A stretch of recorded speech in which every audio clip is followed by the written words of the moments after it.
आणि 12 ज्योतिर्लिंगापैकी एका ज्योतिर्लिंगाचे म्हणजे नागेशम दारुकावने या ज्योतिर्लिंगाचं थोडंसं चिंतन करूया, जेणेकरून भगवान शंकराची आपल्याकडून थोडीफार साधना होईल आणि चिंतन होईल. याप्रमाणे आता हे दारुकम नागेशम दारुकावने हे काय याला नाव पडलं तर त्या ठिकाणी दारुक नावाचा राक्षस आणि त्याची बायको दारुका हे राहत होते आणि ती दारुकाची त्याची पत्नी होती ती पार्वतीची खूप भक्ती करत होती आणि तिने पार्वतीला प्रसन्न करून घेतलं होतं. मग पार्वतीने विचारलं, म्हणे तुला काय घेऊ? ते म्हणे मला काहीच नको आहे, पण मला असं काही राहण्याचं ठिकाण दे तर मला लोक कुठंच राहू देत नाही का.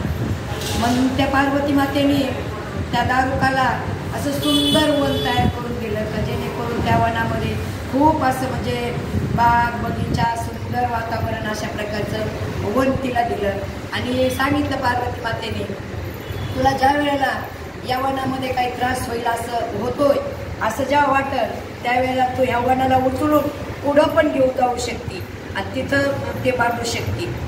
मग आता एवढं मोठं जर वर भेटला तर मग आता मुळातच हे राक्षस आता त्यांना एक प्रकारचं खूप म्हणजे हे झालं आणि मग त्या वनाच्या आजूबाजूला ऋषीमुनी खूप तपश्चर्याला बसायचे.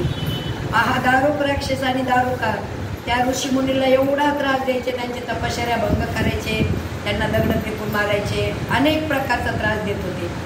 मग या ऋषीमुनीने काय केलं, आरोह म्हणून एक त्यांचा मेन ऋषी होता, त्या ऋषीकडे गेले आणि म्हणे आम्हाला त्या वनामध्ये तपश्चर्याला खूप अडथळा येतोय, खूप त्रास होतोय म्हणे, आम्हाला ते तपश्चर्या करू देत नाही, ध्यानच लावून बसू देत नाही. मग त्यांना त्या आरोह ऋषीने काय केलं, डायरेक्ट भगवंताकडे गेले आणि बोलले याच्यावर काहीतरी करा म्हणे, कारण तो दारुक राक्षस एवढा मातलेला आहे, तो खूप सगळ्यांना त्रास देतोय, ऋषीमुनीच्या तपश्चर्या भंग करतोय. मग डायरेक्ट देवानी काय केलं, त्या वनात येऊन त्या दारुकाहून त्यांच्यावर एक हल्ला चढवल्याच्या नंतर मग त्यांनी काय केलं, त्या हिने दारुका राक्षसने तिला वर होता, तुला ज्या वेळेला इथं त्रास होईल त्यावेळेला तू हे वन उचलून पुढे बी घेऊन जाऊ शकतेस. मग तिने ते वन उचललं आणि समुद्रात नेऊन ठेवलं. समुद्रामध्ये नेऊन ठेवलं तरी पण ती तिथून समुद्राच्या आजूबाजूने जाणाऱ्या येणाऱ्या लोकांना डायरेक्ट मारूनच टाकायची समुद्रात. मग असं करत करत एक वेळेस काय झालं, असे काही भक्त होते, त्याच्यामध्ये काही व्यापारी होते आणि ते नावेने ते समुद्र पार करत होते. त्याच्यामध्ये एक सुप्रिय नावाचा भगवान शंकराचा भक्त होता आणि बाकीचे बरेच काही व्यापारी होते त्याच्यामध्ये. मग या दारुकाने काय केलं, ते ती नाव बुडवली आणि सगळे व्यापारी ते घेऊन गेले, त्या वनामध्ये घेऊन गेले, सगळ्यांना म्हणजे कैद केल्याच्या नंतर हा जे सुप्रिय नावाचा भक्त होता भगवान शंकराचा, तो इतकी आराधना करायचा ना, तो ध्यानस्थ असायचा आणि सतत पंचाक्षरी मंत्राचा तो जप करायचा. तर जप करायचं ते बाकीचे व्यापारी त्यांना काही एवढं बघण्याचं नव्हतं, ते त्यांना खूप त्रास वाटायचा. ते सारखे याला म्हणायचे, अरे ते आपल्याला एवढा त्रास देते, तू का त्यांचं म्हणजे भगवंताची काय एवढी आराधना करतो, भगवंत काय आपल्याला याच्यातून सोडत नाही. तर सुप्रिय बोलायचा, तुमचं सगळं लक्ष त्या त्रासाकडे का लागते, मला त्रास होत नाही, कारण मी ज्याचं नामस्मरण करतोय त्याला तो त्रास होतोय, मला होणार त्रास त्याला होतोय. तुम्ही जर साधना केली, नामस्मरण केलं, तुम्हाला त्रास होणार नाही, तो त्रास तो भगवंत त्याच्याकडे घेईल, तुम्ही करा म्हणे साधना. आणि मग खूपच त्रास व्हायला लागल्याच्या नंतर त्यांनी मग काय केलं, सामूहिक पंचाक्षरी मंत्राचा जप केला. त्याला काय म्हणतात, मुष्टियाग. त्या मुष्टियागाचं असं असतं का एकाने केलं तर एकच होते, पण सामूहिक केलं का त्याच्या 10 पट त्याचं म्हणजे आपल्याला त्याचं फळ भेटतं. आणि मग यांनी सगळ्यांनी ती जप करायला सुरुवात केली. मग ते दारुका इतकी क्रोधित झाली, तिने एक चाबूक घेतला त्या सुप्रिय त्या भक्ताला इतकं मारायला लागली, तो त्याच्या ध्यानातून बाहेरच येत नव्हता. तो तितक्या वेगात त्या भगवान शंकराची प्रार्थना करत होता. मग ती दारुका काय बोलली, मारता मारता थकली ती म्हणे, आता मी तुला मारत नाही, पण तू माझी एक आट कबूल कर, तू ज्याचं ध्यान करतोस तो माझ्या पुढं प्रगट कर. ती म्हणली, का करू मी?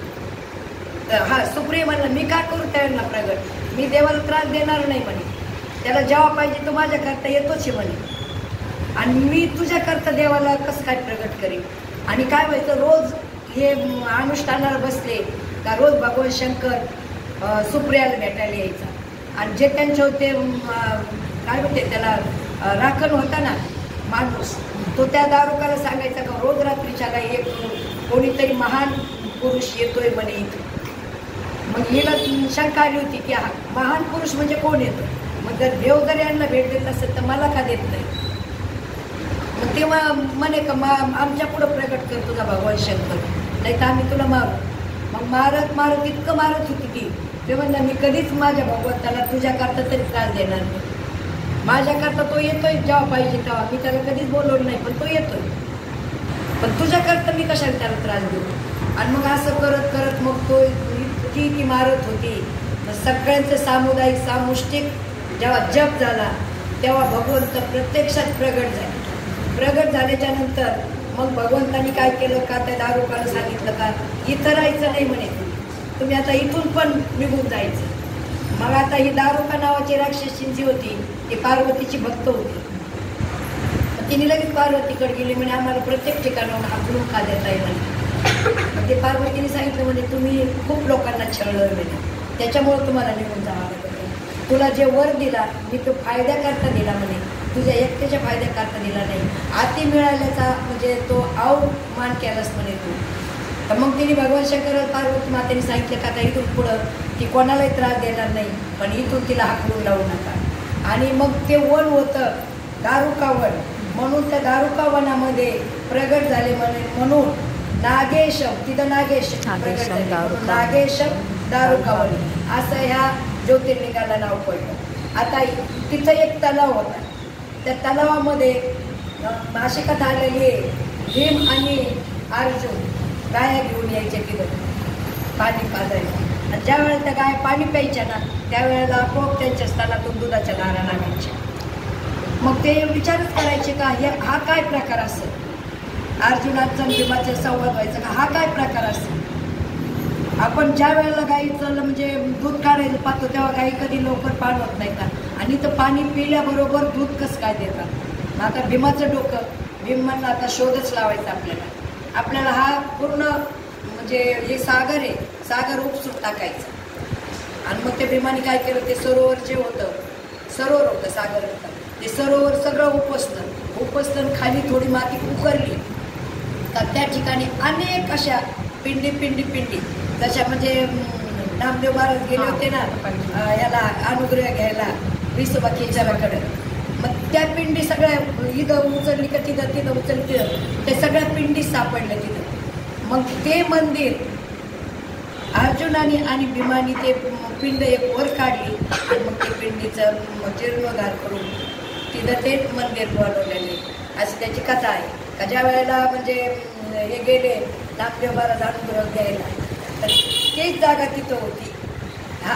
आणि मग ते त्यांना समजलं का आधी म्हणायचे का हे काय म्हणे एवढं मोठं म्हणजे आपल्याला पाठवले यांच्याकडे अनुग्रह घ्यायला, आणि हा तर हुशार म्हणे शिवाच्या याच्यावर पिंडीवर पाय टाकून बसला, हे काय आपल्याला अनुग्रह देणार.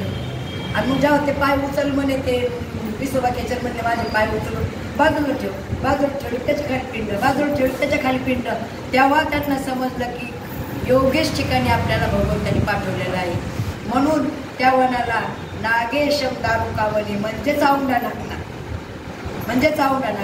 त्या औंढा नागनाथाला ज्या वेळेला तीर्थावळीला नामदेव महाराज, ज्ञानेश्वर माऊली सगळे संत मंडळी गेले होते आणि येता तिथं आले. तिथं आल्याच्या नंतर काही लोकांनी काय केलं, कीर्तनामध्ये गायच कापून आणून टाकली, ती जिवंत करायला सांगितली. ते नामदेव महाराजांनी भगवंताचा दावा केला. आता भगवंताला काही स्वतः नव्हती का करता येईल. मग ते नामदेव महाराजांना विचारलं त्या लोकांनी तुम्हाला किती दिवसाचा अवधी लागेल सांगा. ते म्हणे मला 3 दिवस पाहिजे. 3 दिवस नामदेव महाराज अनुष्ठानाला बसले आणि तिसऱ्या दिवशी मग अर्थ हाक मारली का देवा हे काय म्हणे, तू अजून कसं काय येत नाहीस म्हणे. नंतर संतांना महत्वच राहणार नाही, तुझं संतांची हाक नाही ऐकली. तर भगवंत म्हणले अरे मी दुसऱ्याच क्षणाला आलो असतो, पण तू 3 दिवसाचा अवधी मागून घेतलास. 3 दिवस झाले मी ताट कळतोय माझा नामा मला कधी बोलवलं म्हणून मी थांबलोय म्हणे. आणि मग म्हणे का जा म्हणे तो त्या लोकांना बोलव आणि गाईच्या मस्तकावर हात ठेव म्हणे. सगळे लोक तयारच होते. मस्तकावर हात ठेवल्याबरोबर गाय जिवंत. तेवढ्यात पण ते लोक थांबले नाही. पुन्हा नामदेव महाराजांचं कीर्तन चालू असताना मी तर कीर्तनच करायचं नाही. का तर नामदेव महाराज म्हणजे खालच्या जाती जन्माला आलेले इथं आणि त्यांचे जे भक्त इथं बसलेले इथं कीर्तनाला, आम्हाला मंदिरात जायचं आहे, रस्ता नाही. मग इकडून येता जाता त्यांचा आम्हाला स्पर्श होईल, आम्हाला विटाळ होईल. मग आम्ही भगवंताची कशी काय म्हणजे सेवा करायची, पूजा करायची. म्हणून ते म्हणे का नाही म्हणे तुम्ही अपवित्र आहेत आणि आम्ही शुद्ध होऊन आलो, आम्हाला भगवान शंकरची पूजा करायला जायचे, तुम्ही इथं कीर्तन करायचं नाही. आणि म्हणे ते तुमचा पंढरपूरचा जो देव आहे ना तो तुमच्या जवळच राहू द्या म्हणे, आम्ही त्या देवाला कधीच भजत नाही, आमचा भगवान शंकरच आम्हाला आवडतो. आणि मग लावलं तिथून ते नामदेव महाराजांना पाठीमागं जा म्हणे.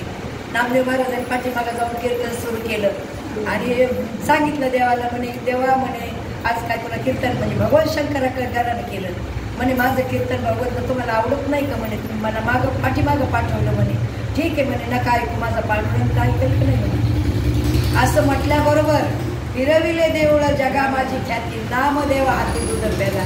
म्हणजे भगवंतानी लगेच ते मंदिर फिरवलं आणि हा चमत्कार म्हणजे सर्वत्र म्हणजे त्याची ख्याती झाली का नामदेव महाराज कोणी सामान्य नाहीत कोणी.